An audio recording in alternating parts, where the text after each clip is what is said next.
Hi guys, how's it going? Hope we are doing well. If you join me live, please say hello. I wanted to drop in and have a chat, about the things that are important around sustainability. Hopefully, I am live in all of the right places. But yeah, make sure you say hello if you are joining me. Today, I really wanted to talk about materiality assessment. So if you haven't heard what that is, then I would love to tell you more about what a materiality assessment is. So let me know if you can see me, you can hear me. But yes, looks like I'm good. I'm live.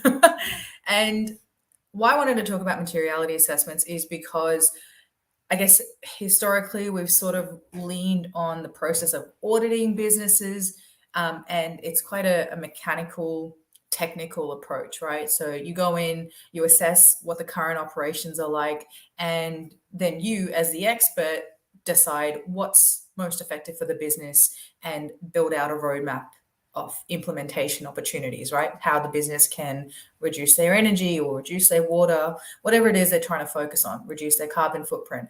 But a materiality assessment sort of takes things to an entirely different level. And most businesses who are actively looking at ESG and compliance, they are starting with a materiality assessment. And what that really is, I guess the simplest definition is it's a method that helps you prioritize what are the most important issues for the organization. So these issues have been identified because of direct conversation with stakeholders. So it's really involved actually quite an intensive stakeholder process, which is super important, right? If we're realizing the truth that we are really in a stakeholder-led economy, and that's both internal stakeholders as well as external stakeholders, then understanding their needs is super important, right? Understanding what are they going through on the ground, how do they identify with the business, what are the issues that they're experiencing, and then once you understand that, once you host the right level of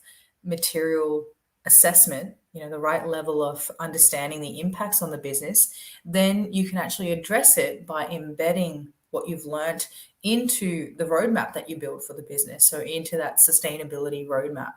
So, I mean, at the core of it, it's obviously extremely valuable to be able to do a materiality assessment earlier on and not just go in there and decide in isolation without talking to people what you think is right for the business. So it obviously helps you build a much better sustainability roadmap. It of course involves your stakeholders. So you're actually understanding their direct impacts and then embedding that into how the business might transform itself and take those next steps.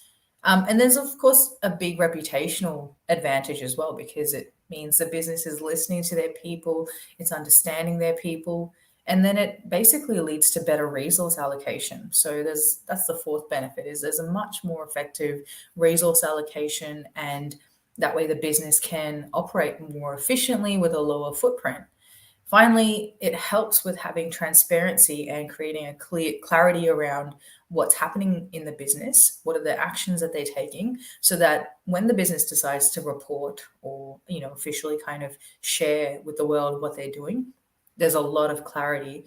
And so finally, you get to just really track and create a trend in how the business is transforming and shifting, and creates a whole level of transparency, which is a big thing. I mean, everybody is concerned about greenwashing, and that's also fair enough, because part of the reason why greenwashing might happen, I mean, these are just my personal thoughts.